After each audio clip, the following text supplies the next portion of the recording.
50,000 మెజారిటీతో మిమ్మల్ని గెలిపించారు కదా. ఆలేరు ప్రజలకు ఈ 2 సంవత్సరాల్లో మీరేం చేసి? ఇప్పటికీ 7 చెక్ డ్యామ్లు పూర్తి చేసుకున్నాం. 675 కోట్లతోటి గంధమల్ల ప్రాజెక్టు చేసుకున్నాం. నేను సంవత్సరంలో శాంక్షన్ శంకుస్థాపనే చేసిరు కానీ ఇంకా మొదలు పెట్టలే. ఈ సైకిల్ మీద కాలేజ్కి వెళ్ళిన బీర్లయ్య గారికి ఇంత పెద్ద బిల్డింగులు, ఇన్ని కార్లు, ఇంత పైసే ఎట్లా? ఈ సీక్రెట్ ఏంటి? భాయ్ ఎమ్మెల్యే ఉంటాడు, రియల్ ఎస్టేట్ వ్యాపారం చేసుకోడా, ఒక బిజినెస్ చేసుకోడా? ఈ బినామీల పేరు మీద 100 ఎకరాల భూమి అక్రమంగా సంపాదించారు. ఆ బినామీల పేర్లు చదువుకున్న చదువుతారు. కొలన్పాకలో మరాఠీ రవి భూతాగాదు ఉందని మీ దగ్గరికి వస్తే నైటే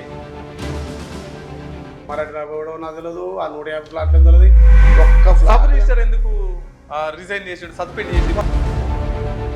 అస్సలు ఈ ఇంచు మందన్న తెలియదు. నా బినామీల పేర్లు పెట్టి మరీ చెప్తున్నా. మాసాయిపేటలో విజయేందర్ రెడ్డి ఇవాళ 119 మంది ఎమ్మెల్యేల ఎవ్వరు కానొస్తలేరా? మా గ్రామంలో 33 సంవత్సరాలుగా పాలసంఘ చైర్మన్ నేనే. ఇన్ని సంవత్సరాలు పాల కమిటీకి చైర్మన్ గా ఉన్నాను చెప్తున్నారు కదా. మదర్ డైరీ సంస్థను ఊబిలోకి నెట్టేసారు కదా. మేము ఉన్నప్పుడు ట్రెషరు 322/4 సర్వే నెంబర్ లో శ్రీని డెవలప్మెంట్ పేరు మీద ఉన్నది. జయరాం రెడ్డి తర్వాత మీరిద్దరు కలిపి నడిపిస్తున్నారు. అతడు పిలిస్తే నేను జయరాం రెడ్డి ఒక విఐపిగా, ఒక ఎమ్మెల్యేగా మన ప్రాంతం ఉన్న ట్రెషర్ పోయినాం. తప్పేముంది? మీరు ఎమ్మెల్యే కదా, చర్యలు తీసుకోవాలి కదా. ఇప్పుడు అక్కడ ఉంది 2000 సంవత్సరం ఎవరు గవర్నమెంట్ ఉన్నారు? నన్ను నా ఎదుగుదల చూసి ఓర్వలేక ఒక దివానగాళ్ళు అహులగాళ్ళు ఆలోచన చేశాడుగా. అసలు మీకు మనుషులా, అన్నం తింటురా, పెద్ద తింటురా అంటే బీసీలు రాజ్యాధికారం ఉండదా? బీసీలు ఎమ్మెల్యే చేయద్దా? మళ్ళీ బీసీ వెపన్ ఎందుకు వాడుతున్నారు? నమస్తే, వెల్కమ్ టు క్యూనిస్. నేను మీ మధు. మిత్రులారా, ప్రస్తుతం మనతో పాటు ఆలేరు ఎమ్మెల్యే, ప్రభుత్వ whip, DCC Bhuvanagiri DCC president Beerla Ailaiah గారు ఉన్నారు. అన్న నమస్తే. నమస్తే. బాగున్నారా అన్న? ఫైన్. చాలా రోజులు అవుతుంది మనం ఇంటర్వ్యూ చేసుకోక. సో 2 సంవత్సరాలు అవుతుంది తెలంగాణలో కాంగ్రెస్ ప్రభుత్వం అధికారంలోకి వచ్చి. ఎట్లా ఉంది పాలన? పర్లేదు. గత 10 ఏళ్లకు ఈ 2 సంవత్సరాల పాలన చూస్తే మా ఆలయంలో అయితే చాలా పురోగతి ఉంది. ముఖ్యంగా తల్లి సోనియమ్మ రాష్ట్రం ఇచ్చినప్పుడు ధనిక రాష్ట్రంలో వాళ్ళు 9.5 సంవత్సరాలు కేసీఆర్ కానీ వాళ్ళ ప్రభుత్వం కానీ ధనిక రాష్ట్రానికి ముఖ్యమంత్రిగా, మంత్రులుగా, ఇక్కడ ఎమ్మెల్యేగా ఉండి కూడా ఏం చేయలేని వాళ్ళు ప్రజలు మార్పుకొని ప్రజాపాలన వచ్చిన తర్వాత ఈ 2 సంవత్సరాల్లో సుమారు 2,000 పైచిలకు కోట్లు, 2,100 కోట్ల పైచిలకు 2,000 కోట్లు నిధులు తెచ్చి అభివృద్ధి జరుగుతుంది. దాని నిదర్శనం మీరు చూస్తున్నారు. గంధమాల కావచ్చు, ఇక్కడ కొలంపేక ఫ్లైఓవర్ కావచ్చు, ఇక్కడ కాలువపల్లి ఫ్లైఓవర్ కావచ్చు, బీటీ రోడ్లు కావచ్చు, మరియాల నుంచి చీకటి మామిడి బీటీ రోడ్ కావచ్చు. అదేవిధంగా మండుటెండలో గంధమల్ల నీళ్లు నింపి బిక్కేరు వాగు అడ్డగూడు దాకా 40 రోజులు మండుటెండలో పారించినాం. అంటే వాళ్ళు గత ప్రభుత్వంలో చేయలేని పనులు మా గౌరవ ముఖ్యమంత్రి రేవంత్ రెడ్డి గారి సహకారంతో ఈ 2 ఏళ్లలో చేసినాం. ఇంకా 3 సంవత్సరాలు మాకు అధికారం ఉంది. ప్రజలు ఇచ్చినటువంటి ఈ అవకాశంతో ఇంకా ఆలయాన్ని అభివృద్ధి చేస్తా. నేను మొన్న గ్రామ పంచాయతీ ఎలక్షన్ తిరుగుతుంటే మనకి ఇంకా 3 ఏళ్ళు ఉంది మన సర్పంచ్ గెలిపిమంటే ప్రజలు ఏమంటారంటే 3 ఏళ్ళు కాదు బిడ్డ, నువ్వు గతంలో మేము 2 సార్లు ఎమ్మెల్యే చూసినాం, అని ఎన్నడూ తిరగలేదు. నువ్వు 10 ఉన్నా తిరిగినావు, 10 లేకున్నా తిరిగినావు, నువ్వు ఈ 3 ఏళ్ళు కాదు మళ్ళీ 5 ఏళ్ళు ఉండిపోయి ఉంటావు బిడ్డ అని చెప్పి ప్రజలు ఆస్వాదిస్తారు. అంటే ప్రజాపాలన అట్లుంది. ధనిక రాష్ట్రంలో వాళ్ళు ఏం పనులు ఇవాళ అప్పుల తెలంగాణ ఉన్నా వాళ్ళు చేసిన అప్పులు, వాళ్ళు చేసిన తప్పులు ఒక్కొక్కరిగా సర్దిద్దుకుంటూ ఇంద్రం మిల్లు ఇస్తున్నాం. ఇలా మహిళలకు పెద్దపీట వేసినాం. స్పెసిఫిక్ గా 2 సంవత్సరాలలో 50,000 మెజారిటీతో మిమ్మల్ని గెలిపించారు కదా. ఆలేరు ప్రజలకు ఈ 2 సంవత్సరాల్లో మీరేం చేసినారు? గౌరవ ముఖ్యమంత్రి రేవంత్ రెడ్డి గారి సహకారంతో, పెద్దలు కోమటిరెడ్డి వెంకరెడ్డి గారి సహకారంతో, పెద్దలు ఇరిగేషన్ శాఖ మార్చులు ఉత్తమ్ కుమార్ రెడ్డి తోటి ఆలేరు నియోజకవర్గంలో ఇప్పటికీ 7 చెక్ డ్యామ్లు పూర్తి చేసుకున్నాం. 7 చెక్ డ్యామ్లు 675 కోట్లతోటి గంధమల్ల ప్రాజెక్టు చేసుకున్నాం. ల్యాండ్ అక్విజిషన్ అయింది. ఈ మొన్నే ల్యాండ్ అక్విజిషన్ పేమెంట్ కూడా కొంత రిలీజ్ అయినాయి. శంకుస్థాపనే చేసిరు. ల్యాండ్ అక్విజిషన్ పూర్తయింది. 6 నెలల్లో ల్యాండ్ అక్విజిషన్ అయింది. పనులు మొదలు పెడుతున్నాం. కానీ ఇంకా మొదలు పెట్టలే. సంక్రాంతి తర్వాత పనులు ప్రారంభం. అంటే ల్యాండ్ అక్విజిషన్ చేసి పేమెంట్ ఇచ్చినట్టు పనులు మొదలైనట్టు కదా. ప్రాజెక్ట్ లో ఫస్ట్ ల్యాండ్ అక్విజిషన్ చేయాలి. గత 10 ఏళ్ళుగా వాళ్ళు 9.8 టీమ్స్ అన్నారు, 4.8 అన్నారు. ఎక్కడ తట్టే మట్టి తీయలే, కనీసం దానికి ఏం చేయలే. అట్లాంటిది మేము దాన్ని శాంక్షన్ చేసుకొని సీఎం గారితో ఫౌండేషన్ చేసుకొని ల్యాండ్ అక్విజిషన్ కూడా చేసినాం. సంక్రాంతి తర్వాత పనులు ప్రారంభమవుతున్నాయి. వాళ్ళు 10 ఏళ్లలో కనీసం చెక్ డ్యామ్ కట్టకపోతే నేను 1 సంవత్సరంలో 7 చెక్ డ్యామ్ పూర్తి చేసుకొని ఇలా చెక్ డ్యామ్ నిండుకుంట లెక్క గోదావరి నీళ్ళు తెచ్చి గంధమాల నింపి ఇప్పుడు కూడా నీళ్లు పారుతున్నాయి. ఆలేరులో జైన్ టెంపుల్ అంటే ప్రసిద్ధిగాంచిన టెంపుల్ కొలన్పాక, అక్కడ కోటొక్కలింగం టెంపుల్, శివుని గుడి ఉంది, సోమేశ్వర టెంపుల్ అంటే ఫేమస్.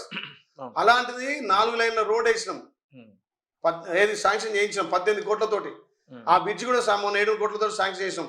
ధనిక రాష్ట్రంలో 10 ఏళ్ళు వాళ్ళు చేయని పని నేను సంవత్సరంలో శాంక్షన్ చేసి ఆ పనులు నడుస్తున్నాయి చూడండి. పోయి సెంట్రల్ లైటింగ్ అవుతుంది, అక్కడ కులంపేక ఏది రోడ్ డివైడ్ అవుతుంది, బ్రిడ్జ్ స్టార్ట్ అయింది, కాలువపల్లి బ్రిడ్జ్ స్టార్ట్ అయింది, వడపర్తి నుంచి చీకటి మామిడి అక్కడి నుంచి బొమ్మలవన అవతల దాకా కూడా 18 కోట్లతోటి డబల్ లైట్ వేసాం, పూర్తయింది పనులు. ఇలా హెచ్ఎండి నిధులతోటి 20 కోట్లతోటి బొమ్మల రామరంలో పత్తి తండాకు పల్లెకు డాంబర్ బీటీ రోడ్ వేస్తున్నాం, అంతర్గత సీసీ రోడ్లు వేసినాం.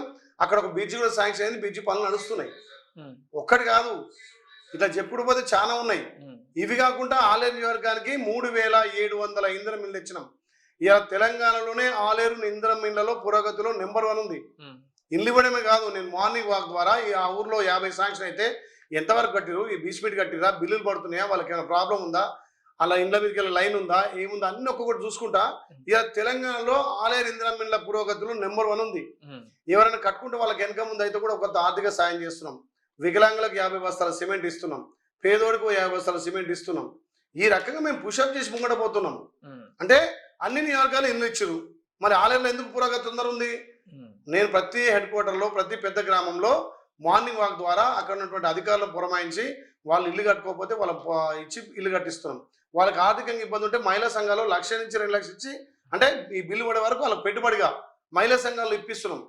అట్లా చొరవతోటే నేను, మా కలెక్టర్, మా ఆర్డీఓ, జేసీ గారంతా ఏకమై మొత్తం గ్రామాలు తిరుగుతున్నాం. కాబట్టి ఇవాళ ఇంధనం మిల్లో పురోగతులు ఉంది. గత 10 ఏళ్లకు ఈ 2 సంవత్సరాలకు మీరు ఆలేరు చూడండి ఏ రకంగా అభివృద్ధి చెందిందో మీకు అర్థమైంది. ఓకే, మీరేమో ఇంత డెవలప్మెంట్ చేసినా, ఇంత అభివృద్ధి దిశగా నడిపిస్తున్నా అని చెప్పేసి మీరు చెప్తున్నారు. కానీ ఆలేరు ప్రజలు ఏమంటున్నారు అంటే, ఇన్ని రోజులు బీర్లా ఐలయ్య గారు స్కిల్ డెవలప్మెంట్ కోసం పోరాడిరు, ఇప్పుడు సెల్ఫ్ డెవలప్మెంట్ కోసం పోరాడుతున్నారు అని చెప్పేసి మాట్లాడుతున్నారు. అంటే ప్రజలు చెప్పాలి, ఎవరు అంటుంటే కాదు. మొన్న జరిగినటువంటి స్థానిక సంస్థల్లో 193 సీట్లకు 136 సీట్లు గెలిచినాం. మరి స్కిల్ డెవలప్మెంట్ చేయక సెల్ఫ్ డెవలప్మెంట్ చేసుకుంటే అన్ని సీట్లు వచ్చేటివా? వేరే నియోజకవర్గాలకు మా ఆలయ నియోజకవర్గం తేడా చూడండి. కానీ నేను ఇక్కడ సింగిల్ గా గ్రామాలలో పోయి నేను చేసిన అభివృద్ధి చెప్పుకుంటూ మా సర్పంచ్లు గెలిపించండి అంటే, కాంగ్రెస్ పార్టీ నిలబెట్టినటువంటి సర్పంచ్ గెలిపించండి, ఇక్కడ ఎమ్మెల్యేగా మీ బిడ్డగా నేనున్నా, నాకు కొండంత అండ రేవంత్ అని ఉన్నాడు, మన ప్రభుత్వం ఉంది, మీ గ్రామాలు గత 10 ఏళ్ళు అభివృద్ధి కాలేదు, అప్పుడు ధనిక రాష్ట్రంలో మీ పల్లెలను గ్రామాలు పట్టించుకోలేదు, ఇప్పుడు మన గౌరవ ముఖ్యమంత్రి ప్రజాపాలన ద్వారా ఇందిరా మిల్లు ఇస్తున్నాడు, రేషన్ కార్డులు ఇస్తున్నాడు, గ్రామాల అభివృద్ధి ఇస్తున్నాడు. నిన్ననే కొడంగల్లో కూడా ప్రకటించిండు, పెద్ద గ్రామ పంచాయతీకి 10 లక్షలు, చిన్న గ్రామ పంచాయతీకి 5 లక్షలు. ఆ రకంగా నేను ముందుకు తీసుకెళ్లి 24 గంటలు నేను పనిచేస్తుంటే ఎక్కడ సెల్ఫ్? నేను ప్రజల మనిషిని.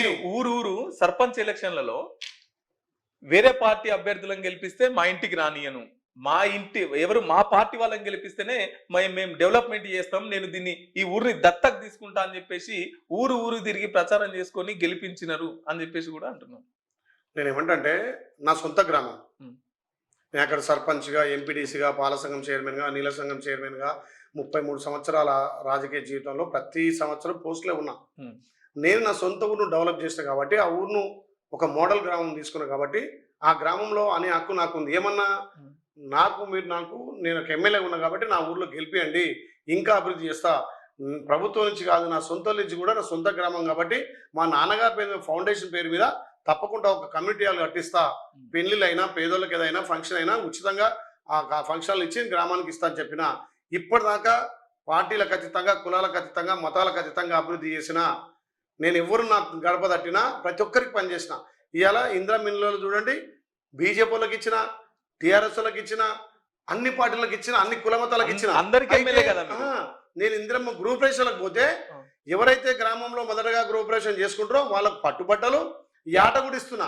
అప్పుడు చెప్తున్నా, అన్నా నేను టీఆర్ఎస్ ఇప్పుడు కూడా నేను జిల్లా బీజేపీ నాయకుడిని, అయినా నాకు ఇల్లు ఇచ్చినామని చెప్తున్నా. అంటే పార్టీలకు అతీతంగా పనిచేసిన కాబట్టి ఓట్లు అడిగే హక్కు నాకుంది. నా సొంత గ్రామం మీకు ఇంకా డెవలప్ చేస్తా, నా సొంత గ్రామంలో నాకు ఓటు వేయాలని అడిగింది వాస్తవం. నా సొంత గ్రామంలో నాకు ఓటు అడిగే హక్కు నాకు ఉంది కదా. ఊరిని అభివృద్ధి చేసిన, ఇంకా అభివృద్ధి చేస్తా, నాకు ఇవ్వమంటున్నా. గతంలో ఎమ్మెల్యేల ఊర్లలో సర్పంచ్ గెలవలేదు, అరే ఇప్పుడు చూడు మాజీ ఎమ్మెల్యే ఊర్లే 10 మంది మాజీ ఎమ్మెల్యేలు ఉన్నారు. వాళ్ళ ఊర్లలో గెలవలే కదా, రాష్ట్ర నాయకుల ఊర్లలో అన్ని ఓడిపోయినాయి. ఇక నా నోటితో చెప్తే బాగుండదు. కానీ నేను ఒక ఎమ్మెల్యేగా, ప్రభుత్వ విప్గా, ఇప్పుడు జిల్లా పార్టీ అధ్యక్షుడిగా నా సొంతూరులో నేను నా అభివృద్ధిని చూసి ఓటేయమంటున్నా. వాళ్ళేమో బెదిరించి ముక్కుమడి దాడి చేసి మాజీ ఎమ్మెల్యేలు, కాంగ్రెస్ ఎమ్మెల్యేలు, మాజీలు, పెద్ద పెద్ద రాష్ట్ర నాయకులు ఎక్కడో ఎక్కడ వచ్చి ప్రచారం చేసి ఆయన ఎక్కడ రిజల్ట్ ఉంది?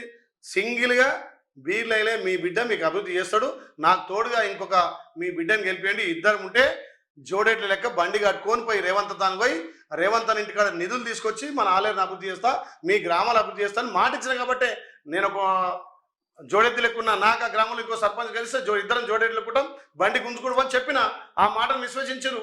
ఆ మాటను నమ్మి మేజర్గా 70% గ్రామాలు గెలిచినాం. ఓడిపోయిన కాడ కూడా అక్కడక్కడ కాంగ్రెస్ పోటీ పడ్డే తప్ప ఈ ఆలేరులో కాంగ్రెస్ పార్టీకి బీఆర్ఎస్ పోటీ లేదు, బీజేపీ పోటీ లేదు. బీఆర్ఎస్ ను బీజేపీని భూస్థాపితం చేసేసిరా? అంటే భూస్థాపితం అనే మాట నేను మాట్లాడా. ప్రతి పార్టీకి ఉనికి ఉంటది.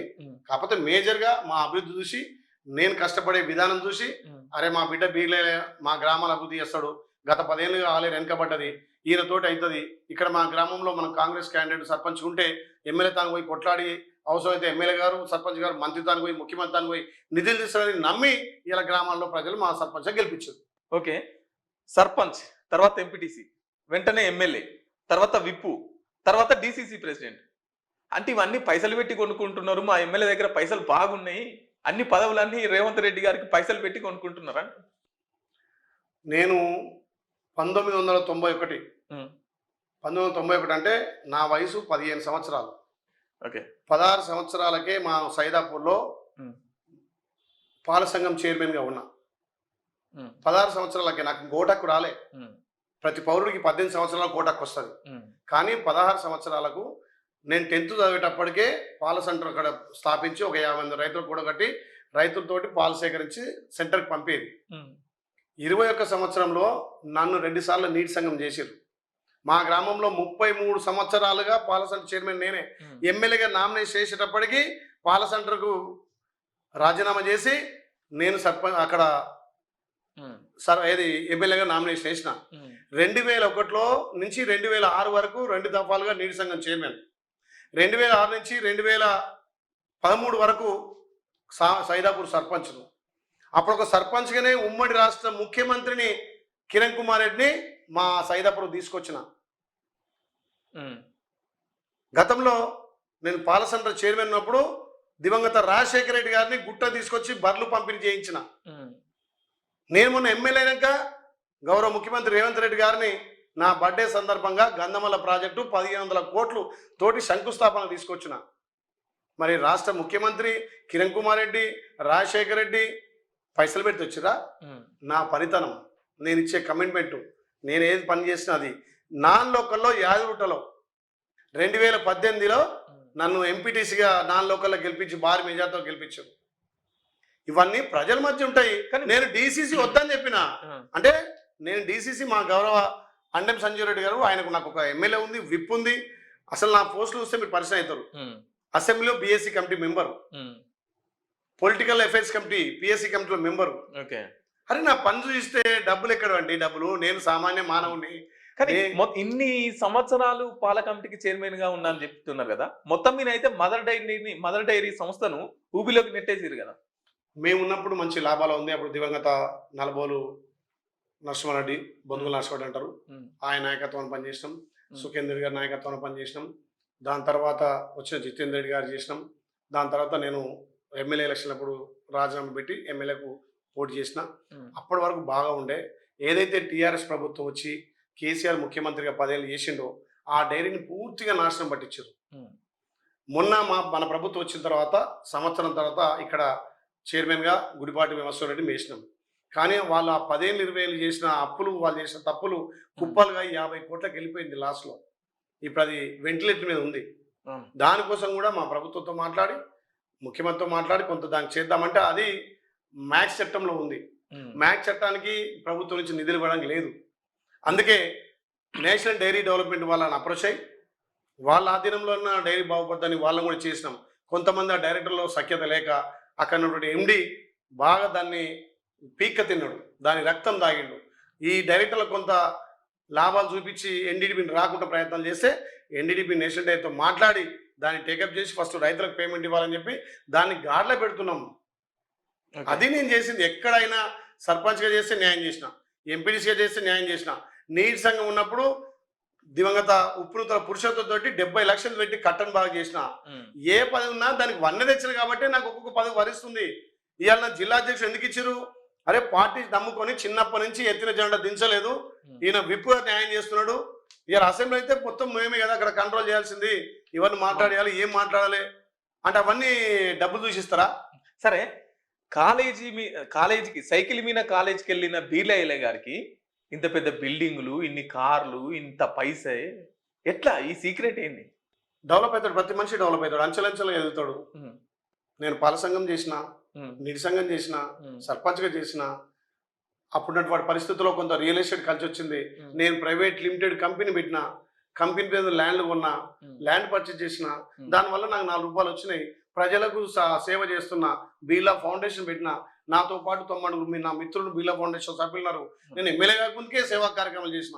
ఎవరైనా చనిపోయినా, ఎవరికైనా చదువు కావాలన్నా, లేకపోతే పెళ్లిళ్ళకి వచ్చినా అడిగిన తడుగా నాతోటి ఉడతాపక్తి సాయం అంటే 5-10 వేలు చెంత సాయం కాదు, కానీ నేను మీ బిడ్డను, మీకు అండగా ఉంటాను, ఒక మనోధైర్యం కల్పించి సాయం చేస్తే దానికి ఎదగకపోవడం ఏంది?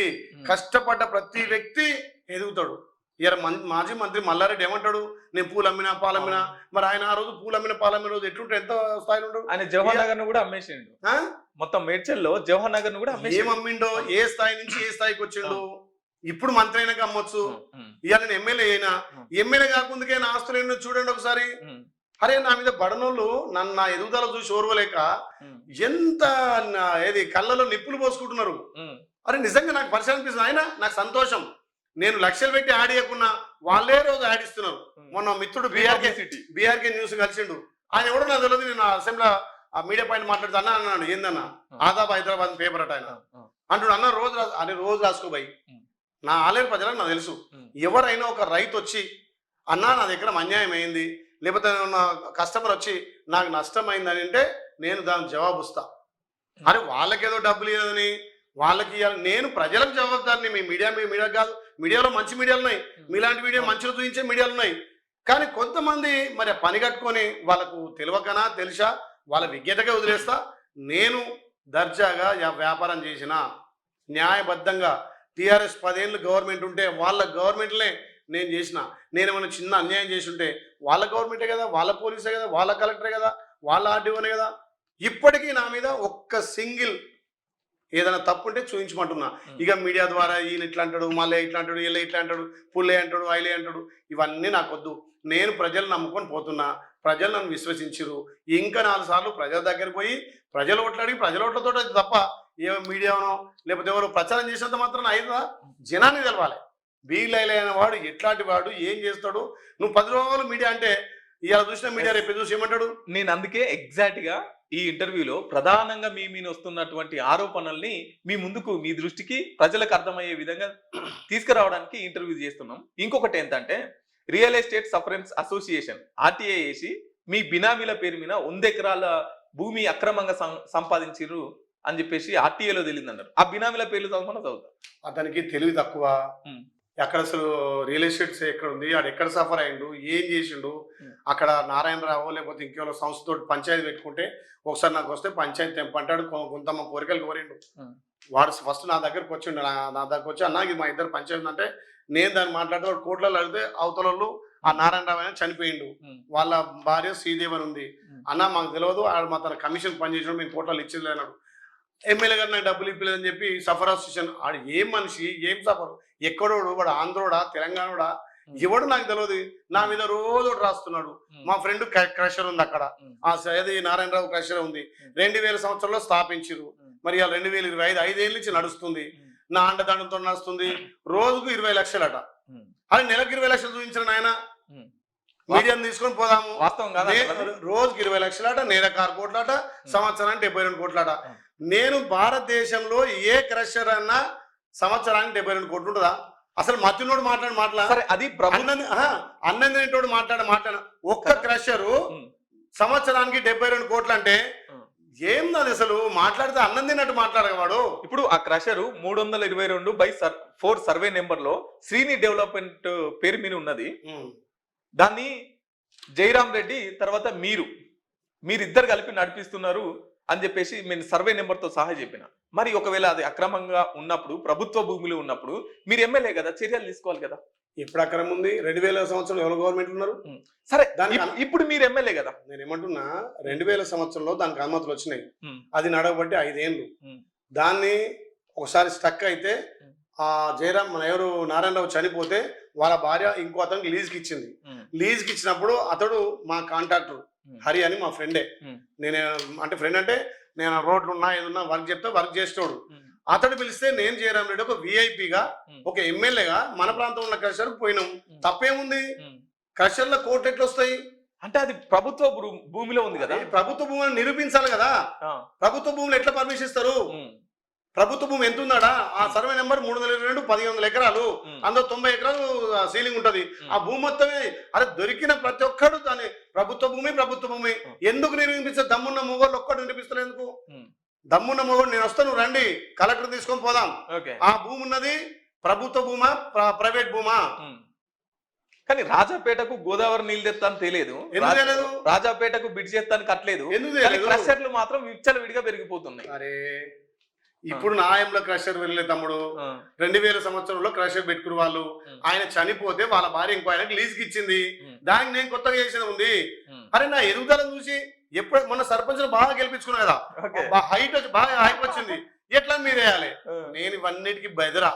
నేను భయపడదు, ఒక్క నా ప్రజలకే భయపడతా, నా ఓటర్కి భయపడతా తప్ప ఇలాంటి సఫర్ అసోసియేషన్ లంగా దొంగ బద్మాషులు కానీ భయపడ. రోజు వేసుకోరు నాయన. నేను మన ఆదాబ్ హైదరాబాద్ మా తమ్మినికి చెప్పిన, రోజు రాయన ఫ్రీ అడ్మిట్ రాయి. నా కార్యకర్తలు, నాలుగు ప్రజలు, తెలంగాణ ప్రజలు కూడా అరే మామూడు గట్టిగానే ఉండి నీ ఆమె ఏం కాదు, రేపు ఇంకా అభివృద్ధి చేస్తాడు, సొంత పైలు పెట్టి చేస్తాడు. నా కోట్లుంటే నేను ఏం చేసుకుంటా? మా అమ్మాయి సంపాదించిన ఆస్తి పాస్తులు ఉన్నాయి. మా అత్తగారింటి కాడ నాకు ముందు భూమి, నాకు 2 బిడ్డలు మంచిగా వెల్ సెటిల్ చదువుకుంటున్నారు. ఒక ఆమె డాక్టర్, ఒక ఆమె ఇంజనీర్. నాకు చిన్నోడు కొడుకు. మా అబ్బాయి సంపాదించింది చాలు. నేను సంపాదించిన అవసరం ప్రజలకే దానం చేస్తా, ప్రజలకు మంచి పెడతా, రోజు సేవాకార. అరే నేను అంబులెన్స్ పెడితే అంబులెన్స్ మీద కూడా దుమారు చేసాడే. ఇది మనుషుల రాక్షసుల రక్తం తాగుతారా, అన్నం తింటురా, పెండ తింటురా? ఎవడన్నా అనేటప్పుడు నేను చర్చకు సిద్ధమే. అది ప్రభుత్వ ల్యాండ్ ఉందంటే దేనికైనా సిద్ధమే. నేను కొత్తగా క్రషర్ పెట్టంటే అవును భాయ్, ఎమ్మెల్యే ఉంటాడు, రియల్ ఎస్టేట్ వ్యాపారం చేసుకోడా, ఒక బిజినెస్ చేసుకోడా? తెల్లారు లేస్తే సావులకు, బతుకులకు, పెళ్లిళ్ళకు, ఖర్చులకు పోతుంటాం. నాకు ఎదురైన వాళ్ళకి దానం చేసుకుంటూ పోతా. దానికి నేను 10 రూపాయలు సంపాదించుకుంటే దంద చేస్తున్నా. ఏం దందరు భయ్ నాకు అర్థం కాదు. ఇలా రియల్ ఎస్టేట్ వ్యాపారం చేసుడు తప్ప, లేకపోతే బిజినెస్ చేసుడు తప్ప. 150 క్రషర్లు ఉన్నాయి.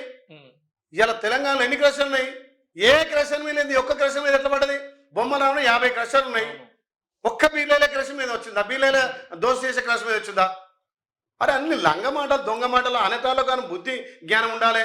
తెలివినోడేమన్నా బుర్రునోడు అని మెదట్లో పెండ ఉందా, బుర్ర ఉందా? ప్రభుత్వ ల్యాండ్ అన్నప్పుడు నువ్వు వచ్చి నిలబడు.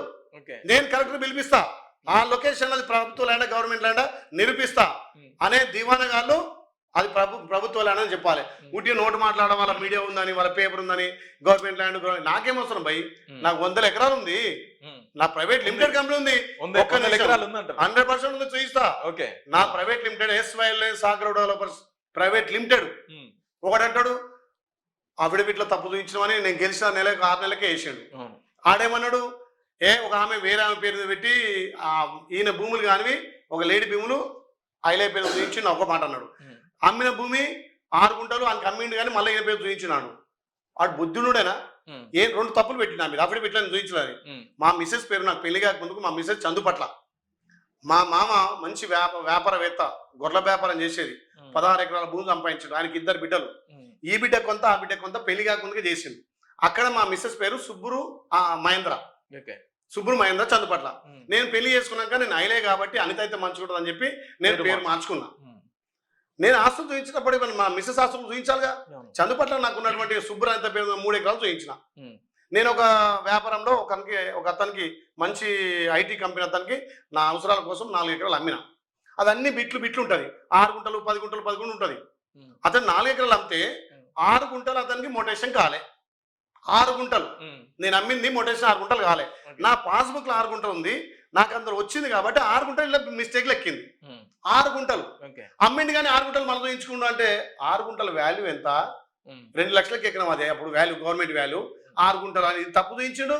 అది వేరే వాళ్ళ పేరు, ఆడవాళ్ళ పేరు ఉంది, ఈయన పేరు చూయించుకున్నాడు. అలా తెలియలేక చూయించిండు. వాడు ఇప్పటికి కొట్లాడుతూనే ఉండు. ఆడు ఈడంటాడు సఫరాసిషన్ 150 ఎకరాలు ఉంది, నాకు చూయించుకోవాలి అఫిడవిట్లు అంటాడు. ఎట్లా నేను చూయించిన బాబు, నాది కంపెనీ ఐడి, కంపెనీ పాన్ ఉంటుంది, పాన్ కార్డ్ వేస్తే కొడితే పాన్ ఆస్తులు అన్నీ వస్తాయంటే లేదు ఇప్పుడు నీకు ఆన్లైన్లో కానొస్తుంది. అరే పిచ్చోడా, ఆన్లైన్లో కానొస్తే నేను అమ్మినా, నీకు నేను భూమి అమ్మినా, నువ్వు మొటేషన్ చేసుకోక నా పేద కానొస్తుంది, నా భూమి అయిద్దా? మోటివేషన్ మొటేషన్ నేను అమ్మినట్టు డాక్యుమెంట్లు ఉన్నాయని చెప్తున్నా. అంత పిచ్చిగా గుడ్డిగా ఒక దివానగాళ్ళు అహులగాళ్ళు ఆలోచన చేశాడుగా, నీ పేరు 150 ఎకరాలు కానొస్తుంది, నువ్వు ఎందుకు అఫిడవిట్లు? వాడు అవతల వేసాడేమో 6 గుంటలు ఒకటి 3 ఎకరాలు ఒకటి అని చెప్పిండు. వీడేమో ఇప్పుడు 150 ఎకరాలు రాస్తాడు. దానికి పెద్ద పెద్ద వాళ్ళు పేపర్లలో చూపించి, టీవీలలో చదివి, బీలో అరే ఒక బీసీ బిడ్డ చదివితే అటెండర్ నుంచి ఐఏఎస్ దాకా వచ్చినాము, వార్డ్ నెంబర్ నుంచి ఎమ్మెల్యేకి వచ్చిన ప్రజలు ఆశ్రయిస్తేనే కదా, ఏదో డబ్బులు పెట్టి కొనుక్కున్నది కాదు కదా. నేనేమంటున్నా ఒక బీసీ బిడ్డ ఎదుగుతుంటే మేము బీసీలమంటారు, ఒక బీసీ ఎదుగుతుంటే తొక్కుతారు. ఇలా 119 మంది ఎమ్మెల్యేలా ఎవ్వరు కానొస్తలేరా? కానీ మీరు కూడా ఎవ్వరు కానొస్తలేరా? మీరు కూడా బీసీల కోసం ఏం ఫైట్ చేయట్లేదు కదా, బీసీల కోసం ఏం పోరాటం చేయట్లేదు. మొన్న ప్రతి party 42% sarpanch local body election లో 42% ఇస్తా అని చెప్పేసి ఇవ్వకుండానే ఎన్నికలలోకి వచ్చి చర్చలకు సిద్ధము. మీ క్యూనిస్ ద్వారా చెప్తున్నా, నా నియోజకంలో 60% బీసీలకు సీట్ ఇచ్చిన, 56.6% గెలుచుకున్నా, 56.6% గెలుచుకున్నా. నేను 52% టికెట్లు ఇచ్చిన, బీసీలకు ఇచ్చిన. నేను జిల్లా అధ్యక్షునిగా. నువ్వు లెక్క రేపొద్దున గెలిచిన సర్పంచ్ ఎంత, ఓడిన సర్పంచ్ ఎంత, మేము బీఫామ్ ఏది కాంగ్రెస్ పార్టీ బలపరిచినటువంటి బీసీలు ఎంత నువ్వు చూడు. బీసీలకు ప్రతి బీసీకి పోయి ప్రచారం చేసిన, వాళ్ళకు ఉడతా భక్తిగా సాయం చేసిన, అడ్డం నిలబడ్డా. ఎవడొచ్చే కనీసం ఒకరోజు ప్రచారం చేయలేదు, ఎవడొచ్చి వాళ్ళకి కనీసం పాంప్లెట్ డబ్బులు ఇవ్వలేదు. ఇలా వాళ్ళ స్టిక్కర్లు, పాంప్లెట్లు వాళ్ళకన్నీ నేనే దగ్గరుండి. అరే ఒక చిన్న స్థాయి బిడ్డగా వచ్చారు కాబట్టి వాళ్ళ బాధలు నాకు తెలుస్తాయి. ఇక నువ్వు ఏ ఊరు పోయి గెలిచిన సర్పంచ్ అడుగు, ఓడిన సర్పంచ్ అడుగు, బీర్లేలంటే గీ సబరాశేషన్ గీ అవులాగాళ్ళకు భయపడితే రాజకీయం చేస్తున్నా. నేను ఇప్పుడు కూడా మీ క్యూను ద్వారా చెప్తున్నా, మీరు ఏమన్నా రాసుకోరా భయ్, నాకు బినామీ పెట్టుకోవాల్సిన అవసరం లేదు. నాది ప్రైవేట్ లిమిటెడ్ కంపెనీ. నేను ఎమ్మెల్యేగా కాకముందుకే నా మీద ఐటీ దాడులు అయినాయి. మీరు చూసుకోండి. ఇవాళ ఎమ్మెల్యే అయినాక సంపాదించుకోవట్లేను. ఎమ్మెల్యే అయినాక ఎకరం 2 ఎకరాలు కూడా కొనలేదు. నేను ఎమ్మెల్యే కాకముందు మంచి బిజినెస్ చేసిన, వ్యాపారం చేసిన, ఓ కంపెనీకి భూములు అమ్మేది, కొనలేదు. నేను ఇంత పారదర్శకంగా నేను మీడియా వాళ్ళతో మీ క్యూను ద్వారా చెప్తున్నా, మీరు నిజం తెలుసుకొని నిజం ఉంటే రోజు రాయండి. కానీ తెలివితక్కువతనంగా ఒక బీసీ బిడ్డ ఎదుగుతుండని 4 రాళ్ళు వేయాలంటే ఆ రాళ్ళు మీ మీద పడతాయి. నేను క్యూని ద్వారా మీకు చెప్తున్నా. ఓకే, మొన్న మాకు ఫోన్ వచ్చింది మార్నింగ్ న్యూస్ లోకి మేము వస్తామన్నా అని చెప్పేసి. ఎందుకంటే మా ఎమ్మెల్యే గారు గెలిచిన వెంటనే ఇక్కడున్న బ్రిడ్జిని కూలగొడతా మీకు న్యాయం చేస్తా అని చెప్పిండు. ఇక్కడికన్నా ఆ షాపులు వాళ్ళకు కూడా ఇంకా 129 షాపులకు వాళ్ళకు అరేంజ్ చేయాలంట. మా ఎమ్మెల్యే గారు చేస్తలేరు అని చెప్పేసి చెప్తున్నాను. కరెక్ట్ మాట. నేను కూడా అప్పుడు ఎలక్షన్లో యాగుట్టనైతే కేసీఆర్ కట్టిండు, కానీ గుట్ట కింద అభివృద్ధి మర్చిపోయిండు. ఆ గుట్టకు ఏదైతే సహకరించినటువంటి షాపుల వాళ్ళు కానీ, దుకాణం వాళ్ళు కానీ, ఆ ల్యాండ్ వాళ్ళు కూడా చాలా సఫర్ అయ్యారు. అప్పుడు నేను ఎలక్షన్స్ క్రమంలో ఏం చెప్పంటే, ఈ బ్రిడ్జి లాంగ్ కట్టడం వల్ల ఇక్కడ కనీసం 200 మంది షాపులు నష్టపోతున్నారు. ఈ బ్రిడ్జి తీస్తా, అదేవిధంగా 500 మంది గుట్టను నమ్ముకొని 40 ఏళ్ళుగా ఆటో నడుపుకొని పొట్ట చేత పట్టుకొని నడిచేది. ఆ ఆటోలు బంద్ అయినాయి. వాళ్ళకు ఒకటి షాపులు కట్టడానికి వాళ్ళు షాపులు అలా చేయలే. ఆ షాపులు ఇస్తాను చెప్పిన, అక్కడ రేటు కూడా వెడల్పు చేస్తాను మాట ఇచ్చిన, అక్కడ గుండం బంద్ చేసిరు, గుండం ఓపెన్ చేస్తాను మాట ఇచ్చిన. పైన రాష్ట్ర నలుమూలలో వచ్చే భక్తులకు డార్మెంట్ హాల్ ఉండేది గతంలో. ఎవరైనా పెద్దలు కాలం చేస్తున్నాం, లేకపోతే ఆరోగ్యరీత్యా శరీరం బాగాలేకపోతే స్వామివారి సేవలు, స్వామివారి నీరులో పండుకుంటే నిద్ర చేస్తే న్యాయమైద్దని ఉండే. ఇవన్నీ హామీలు ఇచ్చిన. ఒక్కొక్కటిగా ఇప్పటికీ 500 ఆటోలు పైకి ఎక్కించిన, గుండాన్ని మళ్ళీ పునర్నిర్మించి గుండం పైన ఓపెన్ చేసిన, రాత్రిపూట డార్మెంట్ హాల్ చేసిన. ఆ 9 దాటితే పోలీసులు కట్టె పట్టుకుని ఎలగొట్టేది. అట్లాంటిది 24 గంటలు అక్కడ పడుకునేటట్టుగా డార్మెంట్ హాల్ ఏర్పాటు చేసిన. కొబ్బరికాయ కొట్టే సంస్కృతి, ఎవరైనా మొక్కు తినాలంటే కొబ్బరికాయ కొడతారు. వాళ్ళు కొబ్బరికాయ బంద్ చేస్తే మళ్ళీ కొబ్బరికాయ పెట్టి కొబ్బరికాయ కొట్టి పెట్టిన, గండ దీపం ఏర్పాటు చేసిన, ఎండాకాలం వస్తే భక్తులకు చల్వ పందులు ఏర్పాటు చేసిన. బ్రిడ్జి విషయంలో మా మంత్రి గారు కోమటిరెడ్డి వెంకరెడ్డి గారు మంత్రి, మేము చర్చించినప్పుడు ఏంటంటే అది 16 నుంచి 18 కోట్ల ఖర్చు అయింది. అది తీస్తే ప్రభుత్వానికి భారం అవుతుంది, అది తీయొద్దు, మనం ఒకసారి దాన్ని నిపుణులతోటి ఆలోచన చేద్దాం అన్నాడు. అది ఒకటి పెండింగ్ ఉంది, అది కూడా తప్పకుండా పూర్తి చేస్తాం. అదే కాకుండా యాదగిరిపల్లి నుంచి ఇక్కడ బస్ స్టాండ్ నుంచి యాదగిరిపల్లికి ఎంత అద్మానం ఉండంటే రోడ్డు అంత అద్మానం ఉండే. 2 కోట్లతోటి సీసీ డబల్ రోడ్ వేయించిన. పాతగుట్ట ఇక్కడ బస్ స్టాండ్ నుంచి పాతగుట్టకు 2 కోట్లతోటి డబల్ లైన్ తోటి శాంక్షన్ చేసి పనులు నడుస్తున్నాయి. ఇన్ని పనులు చేసిన గుట్టలో 2 ఏళ్లలో, ఇంకా 2 ఏళ్ళు ఇప్పుడు పూర్తి, కానీ ఇప్పుడు సంవత్సరంలో ఎన్ని పూర్తి చేసిన. మెడికల్ కాలేజ్ ఉందా, పోయిందా? మెడికల్ కాలేజ్ నిర్మాణం అవుతుంది, దానికి ప్రయర్ కూడా శాంక్షన్ చేయాలి, నడుస్తుంది. మెడికల్ కాలేజ్ వేద పాఠశాల స్టార్ట్ అయింది, మెడికల్ కాలేజ్ స్టార్ట్ అయింది. ఈయన 50 పక్కపడి మీరు పొద్దున చూడండి. మెడికల్ కాలేజ్ 300 పడకల మెడికల్ కాలేజ్ వస్తే దాన్ని బీర్లేలే గారు 220కే మార్చినారు. 100 అడ్మిషన్లు ఉంటే దాన్ని 50కే చేసినారు. ఇంకా పని కూడా కనీసం స్టార్ట్ చేయలేదు అంటే తెలియని వాళ్ళు అట్లా అనుకుంటారు. నా ప్రాంతం కోసం నేను కొట్లాడతా తప్ప తగ్గిస్తే మనకు వచ్చిన ఆపమైంది. ఎందుకు తగ్గిస్తాం? ప్రభుత్వం నుంచి నిధులు రావాలి, పనులు ప్రారంభించాలి. గత 10 ఏళ్ళుగా వాళ్ళు చేయని పని ఒక్కొక్కటిగా చేసినాం. వేద పాఠశాల 40 కోట్లతో శాంక్షన్ చేసినాం, దాని ప్రారం కూడా పూర్తయింది, దానికి పునాదులు తీసినాం. మెడికల్ కాలేజ్ స్టార్ట్ అయింది, గంధమల్ల ప్రాజెక్ట్ స్టార్ట్ అయింది. మేము ఇచ్చినటువంటి బ్రిడ్జిలు 4 బ్రిడ్జిలు స్టార్ట్ అయినాయి. ఇవాళ కొలంపేక పోండి, మీకు బ్రిడ్జి కానొస్తుంటుంది. కాలపల్లి పోండి, బ్రిడ్జి స్టార్ట్ అయింది. 8 చెక్ డ్యామ్ కంప్లీట్ చేసినాం. ఇవాళ గొలుసుకట్టు చెరువులు వాళ్ళు 10 ఏళ్లలో మేము గోదావరి నీళ్ళు తెచ్చామన్నారు, మరి బసవాపూర్ నింపుతున్నామన్నారు, గంధమల్ల అన్నారు. వాళ్ళు ఎన్నో నింపలే. మండు టెండలో 40 రోజులు మా గౌరవ ముఖ్యమంత్రి సహకారం, మా ఉత్తమ్ కుమార్ సహకారంతో, డిగేష్ సమాజ్ సహకారంతో ఇలా గంధమల్ల నింపి ఇలా చెరువులు గొలుసుకట్టుగా పారించిన. మరి వాళ్ళు 10 ఏళ్ళు చేయని పని 2 ఏళ్ళలో చేసిన, సంవత్సరంలో చేసిన కదా. నేను సొంత నిధులు పెట్టుకొని నా 2 ఇటాచులతోటి గొలుసుకట్టు కాలం చేసిన. ఇలా గౌరాయపల్లి చెరువు నిండడానికి 12 లక్షలతోటి గౌరాయపల్లి, సాదివెల్లి, కమటంగూడెం, కాచారం, దాని నుంచి ఆలేరు పోతున్నాయి. 20 ఏళ్ళ నుంచి 10 ఏళ్ళ నుంచి పోని నీళ్లు నేను వచ్చాక ఎట్లా పోతున్నాయి? అంటే కమిట్మెంటు, నాకు చేయాలనే పట్టుదల. నేను ఏ పదవి తీసుకున్నా దానికి న్యాయం చేస్తా.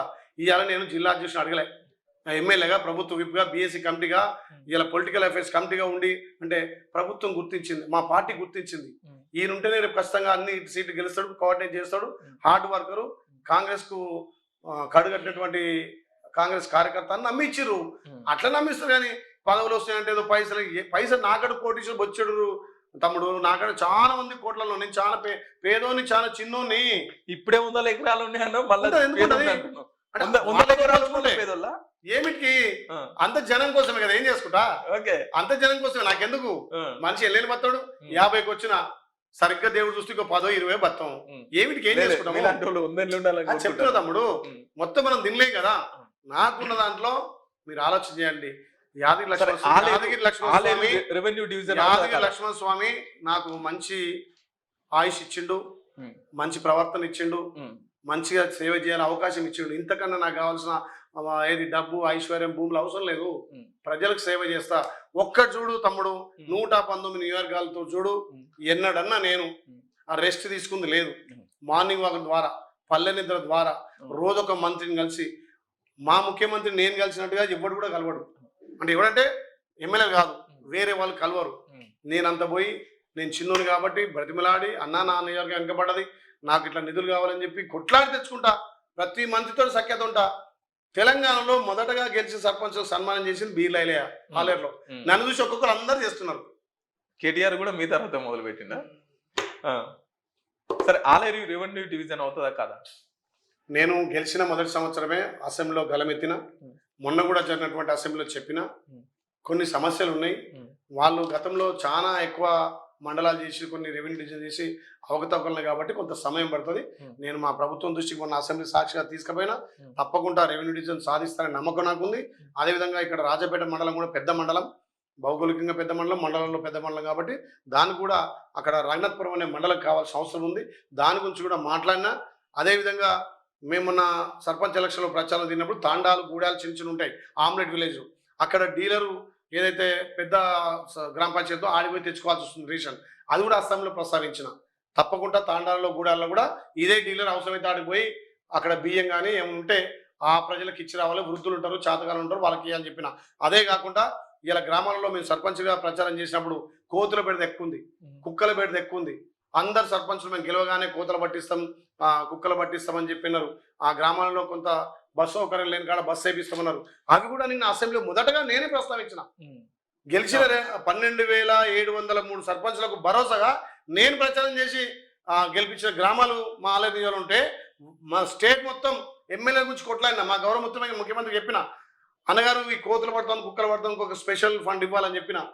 కొడంగల్లో చెప్పిండు, పెద్ద గ్రామానికి 10 లక్షలు, చిన్న గ్రామానికి 5 లక్షలు ఇస్తాను. స్పెషల్ ఫండ్ కేంద్రం నుంచి వచ్చే నిధులు కాకుండా ఇలా 3,000 కోట్లతో రేపు కేంద్రం మీద వస్తున్నాయి.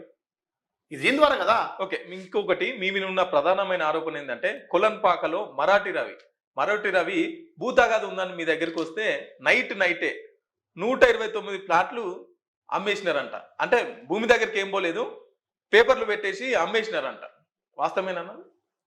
మరి లక్ష్మణస్వామి ఉన్నాడు, ఆయన పాదాల కాడ రావాలి, ఎవడు మరాఠీ రాబోడు నాకు తెలియదు. ఆ 150 ఫ్లాట్లు ఏం తెలియదు. ఒక్క సబ్ రిజిస్టర్ ఎందుకు రిజైన్ చేసాడు, సస్పెండ్ చేసి సస్పెండ్ అవుతుంది. తప్పు చేసి ఎవరైనా సస్పెండ్ కావాలి కదా. ఇప్పుడు అసలు ఆరోపణ చేసింది ఎవరు, అసలు భూమి ఎవరిది, అసలు ఇంచు మందన్న తెలియదు.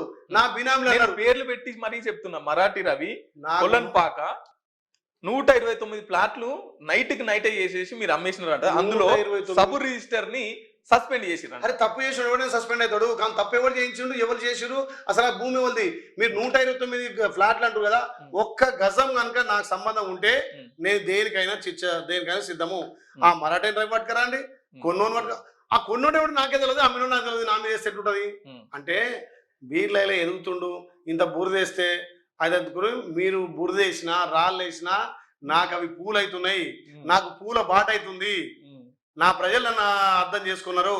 నా ప్రజలే కాదు, తెలంగాణ ప్రజలు కూడా బీర్లైలే అంటే ఏంది, బీర్లైలే ఎట్లాంటి వాడని తెలంగాణ ప్రజలు కూడా అర్థం చేసుకుంటున్నారు. మా పార్టీ అర్థం చేసుకుంది, మా ప్రభుత్వం అర్థం చేసుకుని ఒక్కొక్క పదవి ఇస్తుంటే వాళ్ళు జీర్ణించుకోలేక పొట్ట దించుకుంటారు. పొట్ట దించుకుంటే ఎవరి కాలం పడుతుంది?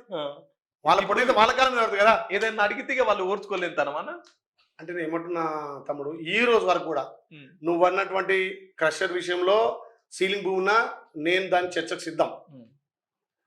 ఎవరన్నా మతిన్నోడు ధమాకున్నోడు ఒక్క క్రషర్ రోజుకి 20 లక్షలు వస్తాయా? ఒక్కసారి కూర్చుందాం. ఇంకొకటి 300 టన్నుల అరే అది కెపాసిటీ ఉండొచ్చు అబ్బా, అది నడవాలి కదా, అక్కడ ఉండాలి కదా. నెలకు 6 కోట్లు అంటే ఏమైనా ఎక్కడ ఉందా? 100,000 క్రషర్లు ఉన్నాయి.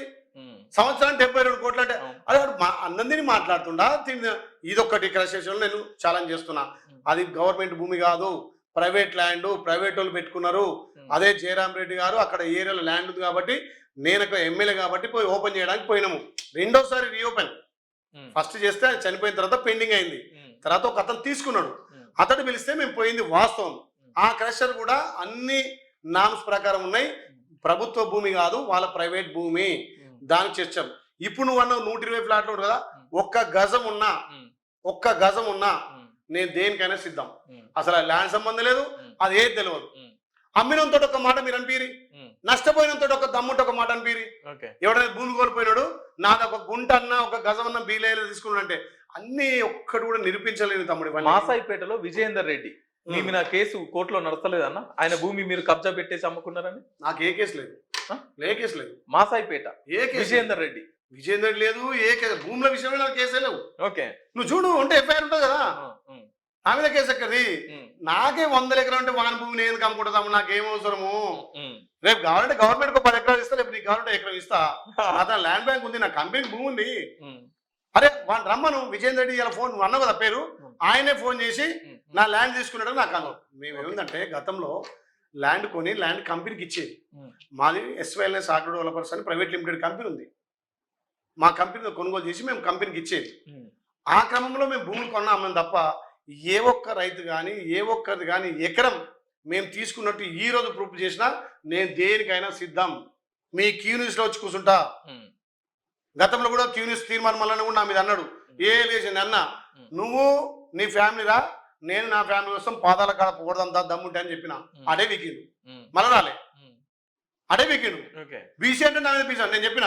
నాకైనా మా బాగా సన్నిహితం ఉండే. నా ఎలక్షన్లో ఆయన సహకరించి నన్ను తిరిగి గెలిపించిండు. ఆయన ఎలక్షన్ నేను కూడా తిరిగి గెలిపించిన. వంతుకొందు సెలిసెల్ అయింది. కానీ ఒక బీసీ బిడ్డ మీద ఎలిగేషన్ చేసిండు. ఎలిగేషన్ చేసేటప్పుడు నువ్వు ఒక రాష్ట్ర నాయకుడు ఉన్నావు, దమ్ముంటే నిరూపించు అని చెప్పిన. అరే నా ఫ్రెండ్స్ బిజినెస్ చేసుకోవద్దా? ఏదో మల్లయ్య ఎల్లయ్య ఇలా వాళ్ళు బిజినెస్ చేసుకోరా? నేను 100 ఎకరాలు కొని 100 ఎకరాలతో నాకు బినామీలు అవసరమా? ప్రైవేట్ లిమిటెడ్ కంపెనీ నాకు ఉంది. ఇప్పుడు నా అకౌంట్ చూడండి, నా ఖాతాలు చూడండి. ఇవాళ కాదు కదా, 10 ఏళ్ళ 20 ఏళ్ళ కింద కంపెనీ స్థాపించిన. ఇలా ఎమ్మెల్యే అయినా నేను కొత్త కొన్నది ఏం లేదు కదా. బినామీ పెట్టుకోవాల్సిన అవసరం నాకేం తమ్ముడు? బినామీ పెట్టుకోవాలి. నా ఎమ్మెల్యే కాకముందుకే ఐటీ ధరలైనాయి. నాకు బినామీ అవసరం. ఎవడు వాడవాడు తలమాసినోడు 5 10 ఆశపడి వాడు కోట్ల చుట్టూ తిరుగుతాడు, నా మీద ఎలక్షన్ అవిడ విడతాడు. ఒక బీసీ బిడ్డ మీద 6 గుంటలు ఏది రికార్డ్ ఎక్కించుకున్నాని మా మిస్సెస్ పేరు వందలో ఒక వాడని చెప్పి వాడు కొట్లాడతాడు. వాడేమో 3 ఎకరాలు 6 గుంటలు వాడు కొట్లాడతాడు. ఈడేమో 150 ఎకరాలు ఉంది నీ పేరు అంటాడు. ఎక్కడి పద్ధతి ఇది? అంటే బీసీలు రాజ్యాధికారం ఉండొద్దా? బీసీలు ఎమ్మెల్యే చేయొద్దా? మళ్ళీ బీసీ వేపండి ఎందుకు వాడుతున్నారు ఇక్కడ? నేను బీసీ కాబట్టి బీసీ వాడు దొక్కుతున్నాడు. రేపు బీలైన్ వెళ్తే మాకు తిరుగుడదని చెప్పి బీసీ కూడా దొక్కుతున్నాను. నా మీద కేసు వేసినోడు బీసీఏ, నా మీద భూదందున్నాడు బీసీఏ, నా మీద భూదాలు బీసీఏ. ఒక్క రెడ్డి బిడ్డ కానీ, ఒక ఓసి బిడ్డ కానీ, ఒక బ్రాహ్మణ బిడ్డ కానీ, ఒక దళితుడు కానీ మీద అనలేడు. బీసీలే మళ్ళా మేము బీసీ ఉద్ధరిస్తాం. రేపు బీసీలో రాజ్యాధికారం అంటారు. ఎక్కడ రాజ్యాధికారం రయ్యా? నేను ఎట్లా రాజ్యాధికారం? ఎందుకు? నేను ఒక బీసీని కష్టపడి ఇంతమందిని గెలిపించుకొని ఇంతమంది ప్రచారం చేసి ఇలా రాష్ట్ర వ్యాప్తంగా కాంగ్రెస్ పార్టీ చేస్తున్న అభివృద్ధి కార్యక్రమాలు చెప్తుంటే ఒక రెడ్డి నన్ను మెచ్చుకుంటాడు, ఒక ఎస్సీ మెచ్చుకుంటాడు, ఒక ఓసీ బ్రాహ్మణ మెచ్చుకుంటాడు. బీసీలే మరి ఈ బీసీలకు రాజ్యాధికారం వస్తుంది. ఎందుకు మీకు మాకు మనగడు ఉండదు. బీలే అయితే రేపు ఇక్కడ నాటకపోతాడు. మరి బాలేలో వచ్చాను పోటీ చేస్తానేమో రారి నేనే స్వాగతం చేయరు నాయన వద్దట్రా. పోటీ చేసేవాడు గెలుతాడు ఓడతాడు కదా. నువ్వు మంచం అయితే నీకేస్తారు, నేను మంచం నాకేస్తారు. కానీ భూదందా అయిలేయా, కలెక్షన్ అయిలేయా, కోట్ల ఏంద్రబాయి నీ అమ్మ. అసలు మీకు మనుషులా అన్నం తింటురా పెండ తింటురా? ఇప్పుడు నా ఇంకా నన్ను నువ్వు నేను గట్టి ఎదుగుతున్నానే నా మీద వేసేది. నాకే అనిపిస్తుంది, హ్యాపీ అనిపిస్తుంది. వాడు ఎన్ని టీవీలో చెప్పినా చెప్పురా భయ అని చెప్తున్నా. నేనైతే తప్పు చేస్తలేం కదా. మగోడు దొంగతనం చేస్తే తప్పు. ప్రజలకు జవాబుదారు ఉంటే అయిపోయి ప్రజలు నమ్మి నన్ను విశ్వసిస్తారు కదా. నేను దందాలు చేస్తే నా జనం నాకు ఎందుకు ఓట్లు వేస్తారు? ఇవాళ సర్పంచ్ రేపు ఎంపీ చూడు ఏ రకంగా వెళ్తారు. ఎంపీ జడ్పీడీసీ గెలిపించుకుంటా నేను. అంటే ప్రజలకు జవాబుదారిగా ప్రజలకు ప్రభుత్వం చేస్తున్న సంక్షేమాలు, మా గౌరవ ముఖ్యమంత్రి నడుస్తున్నటువంటి సంక్షేమాలు ప్రజలకు తెలియజేసి 24 గంటలు వాళ్ళ బిడ్డగా, వాళ్ళ కొడుకుగా, వాళ్ళ తమ్మిడిగా గ్రామాలకు అందుబాటులో ఉంటున్నా. ఇలా హామీలు తిరిగి ఆలేరులో గెలిపించలేకపోయారు. ఒక బీసీ బిడ్డను ఈ స్థాయి నుంచి వచ్చిన నా మాట నమ్మి ఇంతమంది సర్పంచ్ గెలిపించారు. అది నా మీద ఉన్న నమ్మకం. వాళ్ళ ప్రజలకు నమ్మకం చూసి, నా పార్టీ చూసి, మా గౌరవ ముఖ్యమంత్రి చేసే పనిని చూసి వాళ్ళు ఓట్లేసారు. వీళ్ళకి బురద కార్యక్రమం చేస్తే మీరు బురదయ్యే వెళ్తుంటారు, అది నాకు పూలు అవుతుంటాయి. మీరు రాళ్ళేస్తారు, అవి నాకు పూలు అవుతాయి. మీరు ఏం అనుకోని ఇంకా ఎన్నన్నీ వేసుకోరి, మీకు దమ్మున చేసుకోరి. అది మీ విజ్ఞతగా వదిలేస్తా. సరే, పొద్దుగాల నుండి రాత్రి వరకు మొత్తం ప్రజలు, సమస్యలు, అక్కడ తిరుగుడు ఇక్కడ తిరుగుడు ఇదంతా చేస్తుంటారు కదా. పర్సనల్ లైఫ్ మిస్ అవుతున్నట్లేదా? నేను ప్రజలతో ఉంటేనే నాకు లైఫ్. ప్రజల యోగక్షేమాలు, ప్రజల అభివృద్ధి, ఈ కాన్షియస్ ప్రజలు ఒక బీసీ బిడ్డగా ఆలేరు చరిత్ర తిరగరాసి మా గురువారిలు మోత్పల్లి నర్సులు 6 సార్లు ఎమ్మెల్యే, మాజీ ఎమ్మెల్యే ఒకసారి గెలిచాడు. ఇంకో మొన్న నాతో కాంటెస్ట్ నా ఓడిపోయినా 2 సార్లు. కానీ ఎవరికి 50,000 మెజార్టీ కాదు, 30,000 దాటలే. మరి ఒక బీసీ బిడ్డగా చిన్న వయసులో నాకు 50,000 మెజార్టీ ఇచ్చారంటే ప్రజలు నా మీద నమ్మకాన్ని ఉంచారు కదా. ఆ నమ్మకాన్ని వమ్ము చేయకుండా నా శక్తి కొద్దీ ఆ లక్ష్మణస్వామి ఆశీస్సులు, మా ప్రభుత్వం, మా గౌరవ ముఖ్యమంత్రి రేవంత్ రెడ్డి గారి సహకారంతో ఆలయం అభివృద్ధి అనే లక్ష్యంతో పనిచేస్తున్నా. అందుకే తెలంగాణలో ఏ ఎమ్మెల్యే అయినా ఇందిరా మిల్లకు తిరుగుతున్నారా? మార్నింగ్ 6 గంటలకు పోయి 12 గంటల దాకా తిండి లేకుండా, తిప్పలు లేకుండా, టిఫిన్ చేయకుండా ఇల్లు ఇచ్చినాం, కట్టుకోవాలంటున్నాం. దానికి ఏమైనా ప్రాబ్లం ఉంటే చేస్తున్నాం. ఇలా రాష్ట్రంలో 2వ స్థానం 3వ స్థానంలో సీఎం రిలీఫ్ ఫండ్ ఇప్పించేదాంట్లో నాది ఉంది. సుమారు 12,000 మందికి ఈ 2 సంవత్సరాల్లో సీఎం రిలీఫ్ ఫండ్ ఇప్పించిన. ఇక సుమారు 700-600 మందికి ఎల్ఓసీలు ఇప్పించిన. హాస్పిటల్లో రిక్వెస్ట్ చేసి ఫీజులు తక్కువ చేస్తున్నా. ప్రజలకు సేవ చేస్తున్నా. 120 చెరువులు, గొలుసుకట్టు చెరువులు నింపిన. మండు టెండర్లో 2 సార్ల గంధమల నింపి బిక్కేరు వాగు అడ్డగూడు దాకా. ఇలా అడ్డగూడలో మీటింగ్ అయింది. మా సమయం ఇది ఐటీఐ ఓపెన్ చేస్తే గడ్డం వినోదం వచ్చిండు, మంత్రి గారు వచ్చారు. ఆడిపోతే అరే మా బీలైలే కాదు నీళ్ళైలే అంటారు. ఒక ఆయన వేసి మా ఇండ్లైలే అంటారు. ఎందుకంటే ఇండ్ల నెంబర్ 1 అట, చెరువు నింపినట. ఈయన బీలైలతో పాటు ఇండ్లైలే నీళ్ళైలే అంటారు. మరి రేపు ఇంకా మా బిడ్డ, మా కొడుకు అని ఆశీర్దిస్తారు కాబట్టి మనం ముందుకు పోతున్నాం. 2 ఏళ్ళు అవుతుంది కానా మీరు అధికారంలోకి వచ్చి? అంత ముందుకు లైఫ్ బాగుందా, ఈ లైఫ్ బాగుందా? అంటే రాజకీయాల గురించి ఏం చెప్పాలనుకుంటున్నాం? కొంత మాట నువ్వు అన్నమాట వాస్తవమే. వ్యక్తిగత జీవితం కొంత కోల్పోతున్నాం. అంటే ఫ్యామిలీకి కూడా అంత పెద్ద టైం ఇవ్వలేకపోతున్నాం. ముఖ్యంగా నాకు ముగ్గురు పిల్లలు, ఇద్దరు పాపలు అక్కడ హాస్టల్‌నే, ఒక ఆమె ఎంబీబీఎస్ అయిపోయింది. ఇప్పుడు ఇంటర్న్‌షిప్ చేస్తుంది. ఇంకో పాప టెక్ మహీంద్రాలో బీటెక్ చేస్తుంది. బాబు చిన్నోడు అక్కడ హైదరాబాద్‌లోనే ఓబులేడి స్కూల్‌లో చేస్తుంటాడు. గతంలో ఇచ్చినంత సమయం పిల్లలకు గానీ, ఫ్యామిలీకి గానీ ఇయ్యలేకపోతున్నాం. కొంత పర్సనల్ లైఫ్ కోల్పోయినప్పటికీ గ్రామాలలో తిరుగుకుంటూ, గ్రామాలలో అభివృద్ధి చేస్తుంటే ఆ తల్లులు, ఆ అక్కలు, చెల్లెళ్ళు మన మీద చూయించే ప్రేమ చూస్తుంటే నాకు అదే కంటిన్యూమెంట్ అనిపిస్తది. ఒక్కరోజు కూడా ఇంట్లో ఉంటే నాకు బోర్ కొట్టినట్టు ఉంటది. రోజు గ్రామాలు వెళ్ళాలి, ప్రజలతో తిరగాలి, ఆ గ్రామాల అభివృద్ధి కావాలి. ఖాళీగా గ్రామాల్లో వెళ్ళినప్పుడు మంత్రి తానికి పోవాలి, ముఖ్యమంత్రి తానికి పోవాలి. మంత్రి తానికి రోడ్ ఇయ్యాల. మా ముఖ్యమంత్రి తోటి, మా ఆర్ఎండ్బి శాఖ మా కొమ్మటి వెంకట తోటి 37 కోట్ల రోడ్ శాంక్షన్ చేయించిన. గుండాల మండలంలో రోడ్డు 10 ఏళ్ళుగా రోడ్డు అధ్వానం ఉంటే ఇవాళ 37 కోట్లు మా ఎంపీ గారు నేను శాంక్షన్ చేయించినాం. గతంలో కానటువంటి పనులు ఇప్పుడు చేస్తున్నాం. అంటే మనం ఎంతసేపటికి పబ్లిక్ తిరుగుతుంటే అదొక ఎనర్జీ. ఆ ప్రజలిచ్చే ఆ మాటలు కానీ, ప్రజలిచ్చే మంచి మనసు రెస్పాన్స్ కానీ చాలా బాగుంది. కాబట్టి అది నాకు హ్యాపీ ఉంది. కొంత వ్యక్తిగత జీవితం మాత్రం కోల్పోతుంది, వాస్తవమే. దీంతో ఇప్పుడు ఇంకా జిల్లా అధ్యక్షుడు అయిపోయాడు.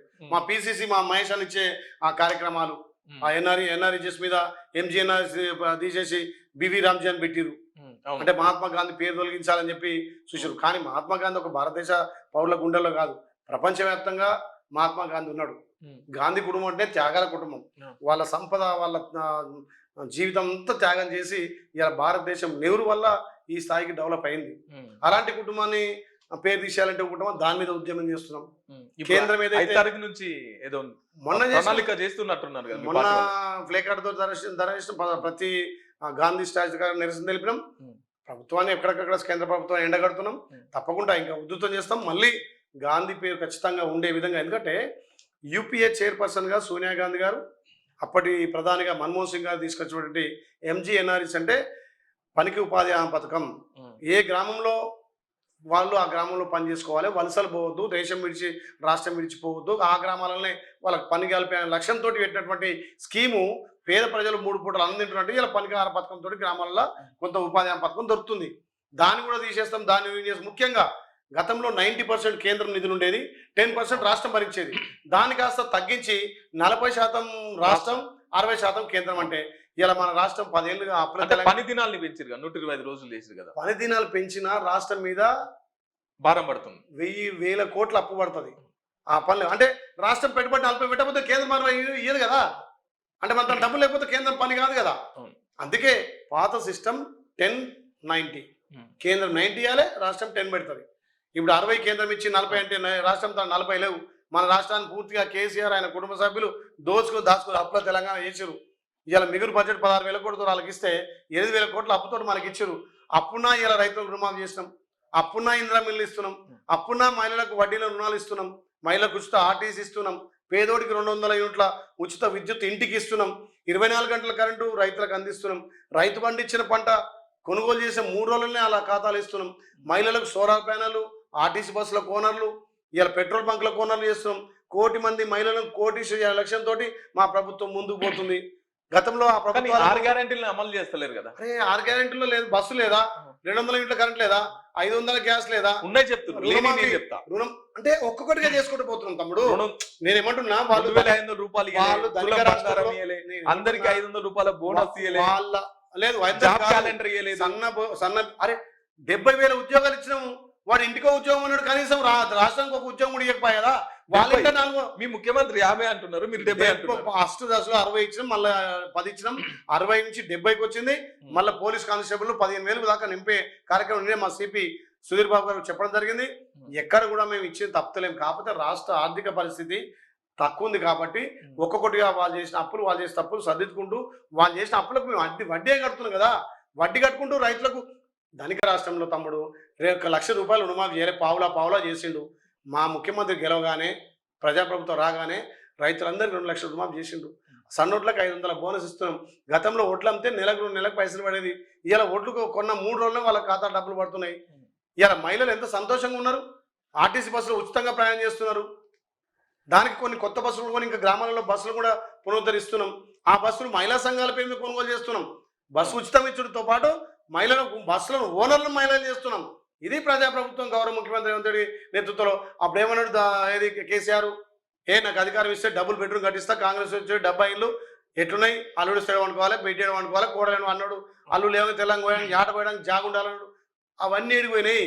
ఇప్పుడు మొదటి సంవత్సరమే 3700 ఇళ్ళు నాకు వచ్చినాయి. అంతేందుకు తమ్ముడు, ఇక్కడ వాసాల మరి ఉంది కదా, కేసీఆర్ దత్తత తీసుకుండు, ఒక కిల్లు కట్టలే, అదే ఆకులాగవ్వకు అల్లనేరు బండి పెట్టిండు, వాంపింగ్ చేసింది, అదైంది. అట్లాంటి ఆకులాగవ్వతో పాటు 170 మందికి ఇల్లు ఇచ్చాడు, ఇల్లు కట్టిస్తున్నాం ఇవాళ. కేసీఆర్ దత్తత గ్రామంలో నేను స్వయంగా అక్కడ పడుకొని పల్లెనిద్ర చేసి దళితులకు అరులందరికీ తెచ్చినాం. అక్కడ ఇంకా 40 మంది దళితులకు, అది కొంత గతంలో దళిత బంధు వచ్చిందని చెప్పి 30-40 మందికి ఆపిరు. ఇప్పుడు రెండో విడతగా వాళ్ళకు కూడా ఇస్తే నుంచి మొన్న అక్కడ ఆ గ్రామంలో కేసీఆర్ దత్తత తీసుకున్న గ్రామంలో కూడా మేము గెలిచినాం. మంచి మంచి కొమ్ములు తిరిగిన రాష్ట్ర నాయకులు ఊర్లలో మొత్తం గెలిచినాం, మాజీ ఎమ్మెల్యేలలో గెలిచినాం, మొన్నదాకున్న ఎమ్మెల్యేలో గెలిచినాం. సరే, 10 మంది ఎమ్మెల్యేలను అభివృద్ధి ఆశ చూపి కండు వేసి ఇప్పుడు వాళ్ళని ఎటు కాకుండా చేసేది ఏందన్నా? ఇక ఎమ్మెల్యేల విషయంలో కేసీఆర్ చేసిన తప్పది. తీసుకోపోరు అని చెప్పిండ కేసీఆర్. పార్టీ ఫిరాయింపులను ప్రోత్సహించిందే కేసీఆర్. కానీ రాహుల్ గాంధీ ఒకవేళ పార్టీ ఫిరాయింపు చేస్తే ఎమ్మెల్యే పదవి రద్దు చేయాలని చెప్పేసి రాహుల్ గాంధీ రాజ్యాంగం పట్టుకొని తిరుగుతుంది. మేము కూడా అది అంటున్నాం కదా, మా ప్రభుత్వం దానికి కట్టుబడది. మా రాహుల్ గాంధీ చెప్తే అది శిలాశాసనమే మాకు. రాహుల్ గాంధీ గారి ఆలోచనలు గౌరవ ముఖ్యమంత్రి రేవంత్ రెడ్డి గారు తెలంగాణలో ఇంప్లిమెంట్ చేస్తున్నారు. అందుకే తెలంగాణ భారతదేశానికి రోడ్ మోడల్. ఇలా మమ్మల్ని చూసే కదా జనగణలో కులగన పెట్టిండు మోడీ గారు, రేవంత్ అన్న చేసినాకనే కదా. అందుకే తెలంగాణ భారతదేశానికి రోడ్ మోడల్. ఇవాళ తెలంగాణ అభివృద్ధిలో పోటీపడేది భారతదేశం కాదు, ప్రపంచ దేశాలతో పోటీ పడుతుంది. మన గ్లోబల్ సమ్మిట్ చూసిరు, ఇవాళ వేరే దేశాలతో పెట్టుబడి పెడుతున్నారంటే ఇక్కడ ప్రజాపాలన గౌరవ ముఖ్యమంత్రి నాయకత్వాన అభివృద్ధి అవుతుంది. కాబట్టి ఇవాళ పెట్టుబడులకు కూడా విదేశస్తులు కూడా ఇక్కడ రావడానికి మన ముఖ్యమంత్రి పాలన ప్రజా ప్రభుత్వమే. అందుకే వచ్చే 3 ఏళ్ళు కాదు అధికారం, వచ్చే 5 ఏళ్ళు మాదే, వచ్చే 5 ఏళ్ళు మాదే, 20 ఏళ్ళు కాంగ్రెస్ పార్టీకి డోకలైతే తెలంగాణ.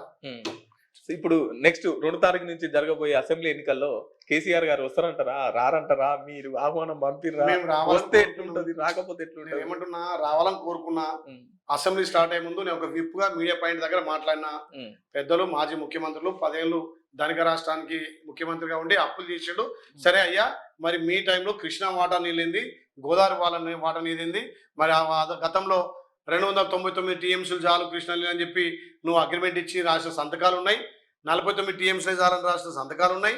నీ టైంలో ఆంధ్ర పోయి రోజమ్మతన రొయ్యల పులుసు తాగి మీ రాయలసీమను రత్నాలసీమ చేస్తా, మీరు ఎన్నెన్న పోతేటిపాలు పొక్క కొట్టుకొని నీళ్ళు తీసుకుపోవచ్చు అని అన్నోడు అసెంబ్లీకి వచ్చి చర్చ చేయాలన్నాం.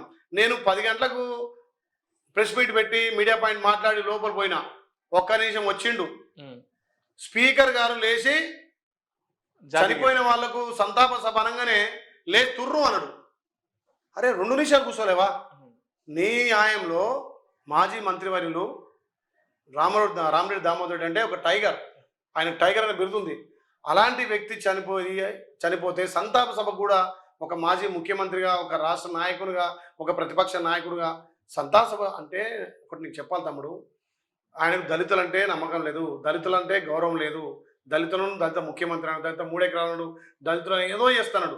ఇప్పుడు దళిత స్పీకర్ మా కాంగ్రెస్ పార్టీ ఒక దళితుల్ని స్పీకర్ చేస్తే ఏడా అధ్యక్ష అని అడగాల్సి వస్తుంది, లేచి మైకాలు చూస్తారని ఒక దురహంకారంతో ఇప్పటికీ మా సభాపతి స్పీకర్ గారిని అధ్యక్ష అని ఆయన నోటితో అనలేదు తమ్ముడు.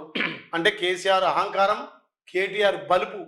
మీరు చూడు, అందశ్రీ జయ జయ తెలంగాణ పాట పాడిండు. ఆయనకి ఇచ్చిన గౌరవం ₹1 కోటి ఇచ్చి ఆయనకు సత్కరి 10 మంది కవులకు ఇచ్చింది ₹1 కోటి. కానీ డబ్బులు ఇవ్వడం కాదు, ఆయన అకాల మరణం చెందితే పోయి పాడే మోసిండు, కొడుకు కంటే ఎక్కువ చేసిండు. ముఖ్యమంత్రి అట్లుండాల.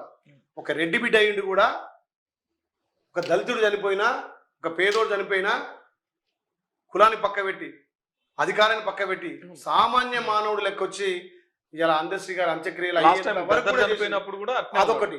రెండోది, మొన్న అసెంబ్లీలో కేసీఆర్ గారు వచ్చిందని చెప్పి, ప్రతిపక్ష నాయకుడు కేసీఆర్ గారు వచ్చిందని చెప్పి నేను మా విప్లం కలిసి మా ముఖ్యమంత్రి మేము ఆడిపోయినాం. పోయి దండం పెడితే ముఖ్యమంత్రి గారు లేచి దండం పెట్టిండు. అదే పాడి కౌశిక్ రెడ్డి, అదే హాంబోతు హరీష్ రావు, కేటీఆర్ ఇద్దరు దున్న పోతుల లెక్క కూర్చున్నారు. సంస్కారమా? అరే రాష్ట్ర ముఖ్యమంత్రికి గౌరవం ఇవ్వాలి కదా, రాజకీయ అహంకారమా? ఈ భాష ఏంది? మీ రేవంత్ రెడ్డి గారేమో లాగుల తొండ దొరికిత్తా తర్వాత నువ్వు ఎవరు నేర్పిరు తమ్ముడు, ఎవరు రాయి నేర్పిరు? కట్టుకొని అలా దుంకి చచ్చిపో. అవును, ఎవరు నేర్పిరు? వాళ్ళు నేర్పిరు కదా. మరి వాళ్ళ భాషలో ముళ్ళుతోటి తీయాలి కదా. ఆ. వాళ్ళ భాషలో సో సమాధానం అందుకని చెప్పకపోతే మీరు కూడా అదే బాటలో పోతున్నారా? అంటే ఆ రకంగా సమాధానం చెప్పకపోతే వాళ్ళకు ఆనది, ఉమ్, అంటే షో మీద పెయిన్ మారది. ఉమ్, ఆయనకు సమాధానం చెప్పాలంటే ముళ్ళుతోటి తీయాలి. ఉమ్. కాబట్టి మేము- మీరు కూడా మేము- బుద్ధులే మాట్లాడతామని అంటే అట్లా కాదు, ఆ. అందరితో ఎందుకు మాట్లాడతాం? ఉమ్, ఎవరైతే అహంకారపూరితంగా ఉమ్, మాట్లాడతారో, ఒక రాష్ట్ర ముఖ్యమంత్రిగా మా రేవంత్ అని ఉంటే గౌరవించకపోతే మేము కూడా గౌరవించాం. ఎందుకు గౌరవిస్తాం? ఉమ్, అరే నువ్వు ఉద్యమం చేసావు కాదు, తండ్రి చాటు పిల్లగాని వచ్చి మా ఎమ్మెల్యే అయినావు, మంత్రి అయినావు, నీకు ఎక్కడ అవగాహన?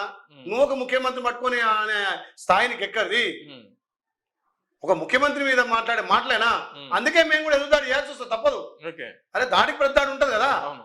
ఎవరైనా చేయలు ముడుచుకొని కూర్చొని అయింది. ఉమ్. అధికారం లేనప్పుడే కొట్లాడినావు, 10 ఏళ్ళినప్పుడే అంటే నీతో కొట్లాడినాము. వాళ్ళ ఇలా అధికారం ఉంది. వాళ్ళ నాన్నని ఎన్ని మాటలు అన్నా కానీ సరే మీరు మంచిగా మాట్లాడుతున్నాను చేతులు కట్టుకొని ఉంటే మంచోడు కేటీఆర్. అట్లా అంటలేవు. ఉమ్, నువ్వు ఒక ముఖ్యమంత్రిగా సభాపతిగా వచ్చినప్పుడు లేవడం నీ ధర్మం, ఉమ్, పగోడు. కానీ మేము కూడా కేసీఆర్ రాగానే దండం పెట్టినాం.